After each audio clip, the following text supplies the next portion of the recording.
ঢাকায় সিনেমার নবাগত নায়িকা রাসরিপা অভিনয়ে নাম লেখানোর আগে জাতীয় ব্যাডমিন্টন দলের সদস্য ছিলেন তিনি।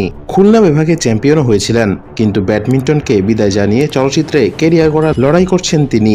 2020 সালে ধন সিনেমায় একটি ছোট চরিত্রে প্রথম অভিনয় করেন তিনি।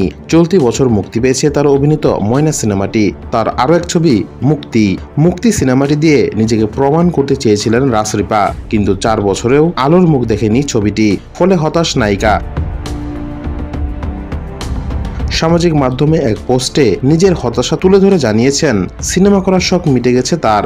এবার রাসরিপার ওই পোস্ট শেয়ার দিয়ে বর্ষার পরামর্শ দিলেন নামাজ পড়ে আল্লাহর কাছে শান্তি চাইতে। মঙ্গলবার নিজের ফেসবুকের রিপার পোস্ট শেয়ার করে বর্ষা লিখেছেন, স্বপ্ন মাটি চাপা দিবা দাও, কিন্তু এমন স্বপ্ন মাটি চাপা দিও না যে স্বপ্ন জেগে আছে কিন্তু ধরা ছোঁয়ার বাইরে। তোমার জীবনের সিদ্ধান্ত তোমাকেই নিতে হবে। যার কেউ নেই তার জন্য আল্লাহ আছেন। তোমার মতো কেউ কেউ এমন কঠিন জীবনযাপন করছে এই মিডিয়ায়, তা তুমি আমি ভালো করে জানি।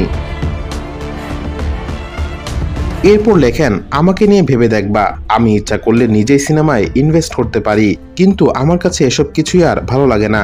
আসলে ভালো মন, নরম মনের মেয়েদের জন্য এই রঙিন জীবন না রিপা। চামড়া যাদের অনেক শক্ত, শত শত কমেন্টের জন্য যাদের কিছু আসে যায় না, তারাই এই জীবনে ভালো থাকবে। এদিকে মুক্তি সিনেমার নির্মাতা পরিচালক ইফতেখার চৌধুরীর বিরুদ্ধে তীব্র ক্ষোভ প্রকাশ করে রাসরিপা ফেসবুকে দেওয়া এক পোস্টে লেখেন, খুব দ্রুত সবাইকে ছেড়ে চলে যাব। এই ইন্ডাস্ট্রি আমার মতো বোকা মানুষদের জন্য না। একা 7 বছরের পথ পাড়ি দিয়েছি। ভালো মন্দ সবকিছু দেখেই সিদ্ধান্ত নিলাম। আলহামদুলিল্লাহ, কারোর সাথে না বেইমানি করেছি না কাউকে ঠকিয়েছি, শুধু ঠকেই গেলাম।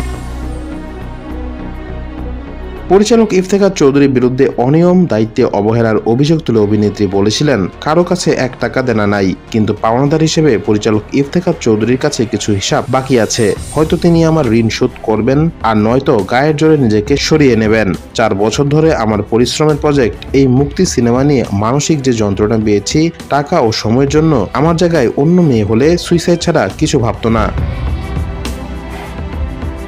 সবশেষ একগুচ্ছ প্রশ্ন তুলে লিখেছিলেন, কি করব, কার কাছে বিচার চাইব?